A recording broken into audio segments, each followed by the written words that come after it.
Assalamualaikum warahmatullahi wabarakatuh. Selamat siang yang terhormat Ibu Destria Kurnianti, SEMSC, selaku dosen mata kuliah Bisnis Internasional. Sebelumnya, perkenalkan saya Zahra Amalia Sugianto dengan NIM 17056240119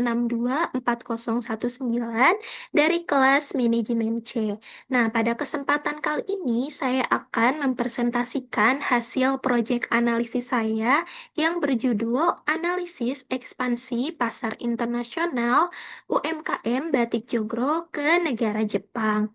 Nah, pada kesempatan kali ini saya akan membahas dari profil singkat dari Batik Jogro sendiri, lalu ada strategi ekspansi global, lalu ada analisis lingkungan bisnis, lalu ada peluang pasar, tantangan, hingga rekomendasi.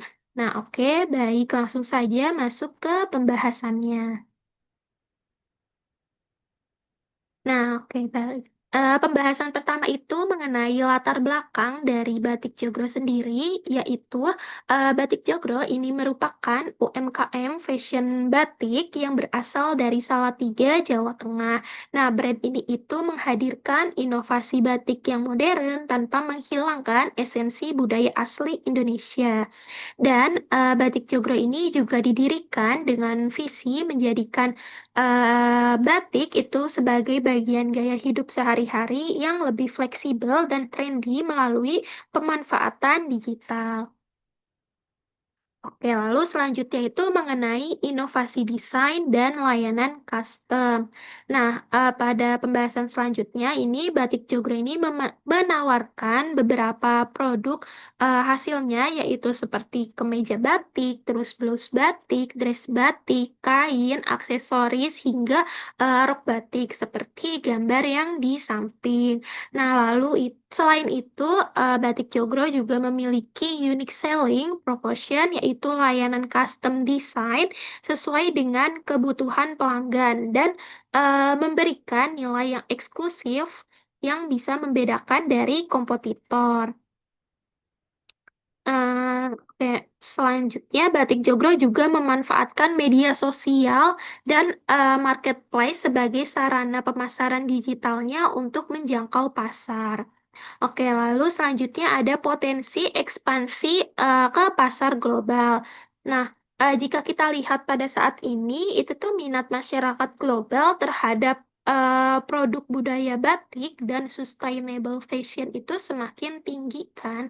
Nah, oleh karena itu, Batik Jogro ini memiliki peluang untuk melakukan ekspansi ke pasar internasional. Nah, dengan beberapa alasan, itu tuh ada tiga. Yang pertama, batik sendiri itu sudah memiliki identitas budaya yang kuat dan sudah diakui secara internasional oleh UNESCO. Lalu yang kedua itu bisa meningkatkan minat pasar global terhadap produk handmade, cultural fashion, serta sustainable fashion. Nah, lalu yang ketiga itu menghadirkan desain modern yang sangat kompetitif untuk selera konsumen internasional. Oke, lalu selanjutnya itu mengenai analisis pastel. Nah, yang pertama itu ada politik.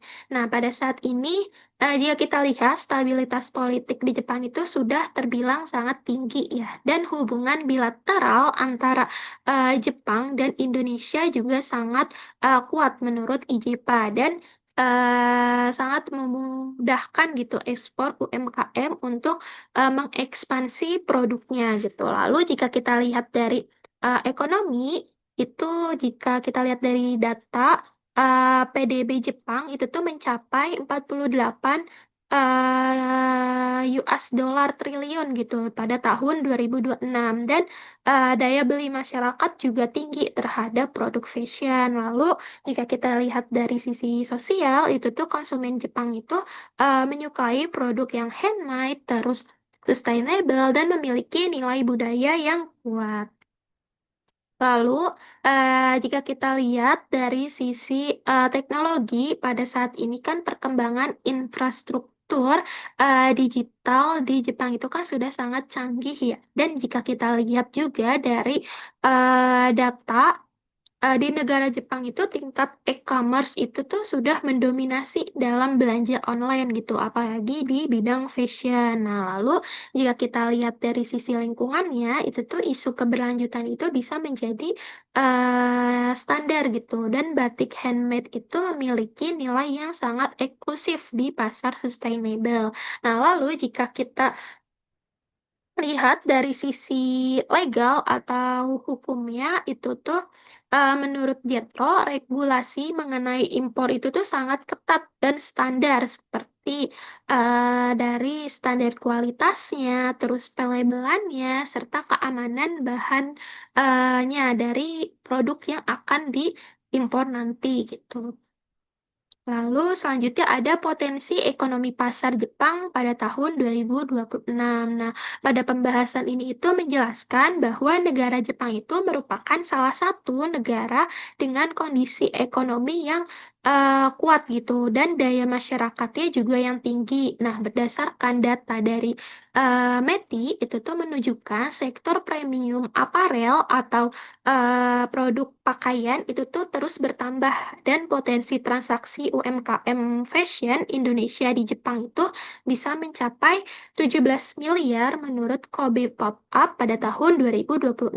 Nah, di samping ini tuh ada data Japan Fashion e-commerce yang dimana itu mendominasi produk aparel atau pakaian. Nah, selanjutnya itu ada adanya kompetitor lokal dan asing di negara Jepang. Nah, kompetitor lokal Jepang itu seperti Uniqlo, Uniqlo atau Beams gitu, yang distribusinya itu udah luas, tapi desainnya itu tuh masih kurang menarik dalam sisi budaya. Lalu kalau dari produk asing itu tuh ada produk dari brand Korea, terus Thailand, terus Cina gitu, yang harga produknya tuh lebih terjangkau dan memiliki historis tersendiri. Namun, batik Jogro juga memiliki keunggulan tersendiri, yaitu produknya yang handmade, terus sudah diakui juga oleh UNESCO dan desainnya itu bisa di custom, serta memiliki bahan yang eksklusif atau premium. Oke, lalu selanjutnya ada identifikasi segmen pasar. Nah, itu tuh dibagi menjadi tiga, ada demografi, geografis, lalu ada psikografis.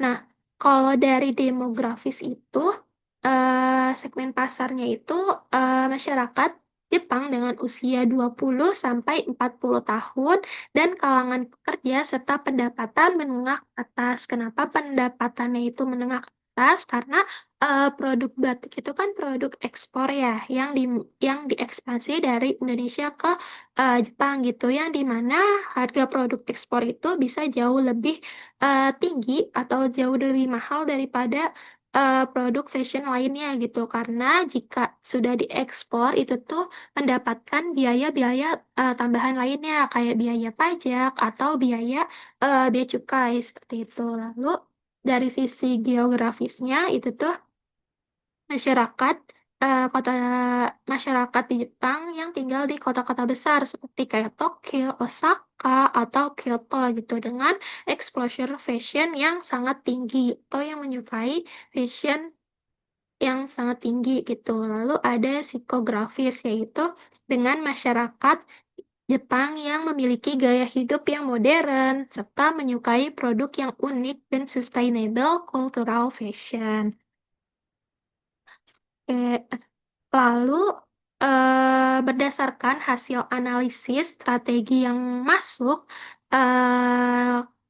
ke negara Jepang itu yang cocok untuk batik Jokro itu adalah e-commerce cross border. Kenapa? Karena strategi utamanya itu adalah melalui platform marketplace internasional itu seperti Amazon Jepang atau Rakuten, dan ekspor itu melalui distribusi lokal. Nah, alasannya karena lebih fleksibel, terus lebih resikonya juga lebih rendah dan biaya operasionalnya itu lebih efisien gitu untuk skala UMKM dibanding dengan membuka toko langsung. Nah, juga pemanfaatan digital marketing atau media sosial seperti Instagram gitu itu juga sangat bagus untuk membangun brand awareness biar produk yaitu bisa dikenal di pasar internasional. Lalu ada strategi harga dan distribusi. Nah, ini tuh langkah yang cocok untuk menentukan strategi harga dan distribusi. Yang pertama itu, Batik Jogro itu diharapkan untuk bisa bekerja sama gitu dengan distribusi lokal atau dengan agen lokal di Jepang gitu agar proses distribusi dan promosinya itu dibantu dengan cepat gitu. Lalu harganya juga lebih ke menengah ke atas gitu karena menekankan nilai seni dan kualitas handmade untuk menjustifikasi harga premium di pasar Jepang. Itu alasannya seperti yang sudah saya jelaskan sebelumnya karena harga ekspor kan harga barang ekspor itu kan pasti ada biaya tambahan lainnya gitu. Jadi menentukan harganya itu lebih baik di harga menengah ke atas. Lalu ada tantangan operasionalnya. Itu ada empat. Yang pertama itu persaingannya itu ketat karena adanya brand lokal atau asing di Jepang yang sudah memiliki daya tarik yang kuat di masyarakat Jepang sendiri gitu. Lalu adanya perbedaan budaya juga, yaitu perbedaan selera fashion antara konsumen Indonesia dan Jepang gitu. Lalu ada selektivitasnya itu tinggi karena konsumen Jepang itu mereka sangat selektif gitu dan memperhatikan detail pada kualitas sebelum membeli produk yang ingin mereka beli kayak kualitas bahannya, terus jahitannya, terus kenyamanannya juga saat dipakai gitu. Lalu ada biaya logistik yaitu biaya pengiriman internasional dan pajak impor yang memengaruhi harga jual di akhir.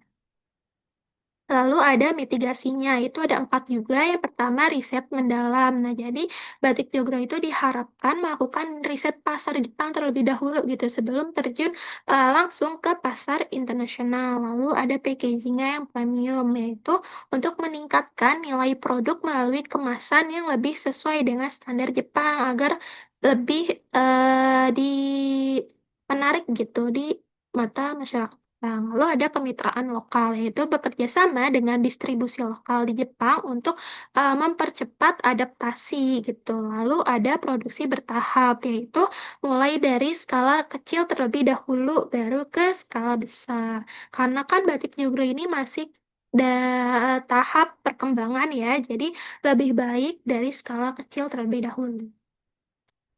Lalu untuk kesimpulannya, batik Jogre ini memiliki peluang ekspansi yang menjanjikan ke pasar Jepang berkat keselarasan produk modern berunsur budaya dengan tren fashion lokal yang menghargai kualitas handmade dan didukung stabilitas ekonomi politik serta tingginya penetrasi e-commerce di Jepang. Nah, strategi ekspansi melalui e-commerce cross-border dan kemitraan distributor lokal juga menjadi langkah yang paling efektif gitu dengan konsistensi menjaga kualitas produk serta memperkuat branding sebagai kultural fashion, batik Jogre itu bisa dinilai sangat layak untuk bersaing dan sukses di pasar internasional Jepang. Nah, lalu untuk rekomendasinya itu ada tiga. Yang pertama ada branding cultural fashion, yaitu memperkuat identitas unik melalui konten yang visual, edukatif di Instagram gitu. Lalu ada standarisasi dan kualitas, yaitu adanya penyesuaian label seperti bahan serta perawatan dari produk itu seperti apa gitu. Dan konsistensi mutu sesuai regulasi Jepang. Lalu adanya optimasi marketplace juga seperti memanfaatkan e-commerce atau marketplace Jepang seperti Amazon Jepang atau Rakuten gitu sebagai kanal penjualan utama yang lebih efisien lagi seperti itu. Oke, sekian presentasi hasil analisis yang sudah saya buat. Kurang lebihnya mohon maaf. Terima kasih. Wassalamualaikum warahmatullahi wabarakatuh.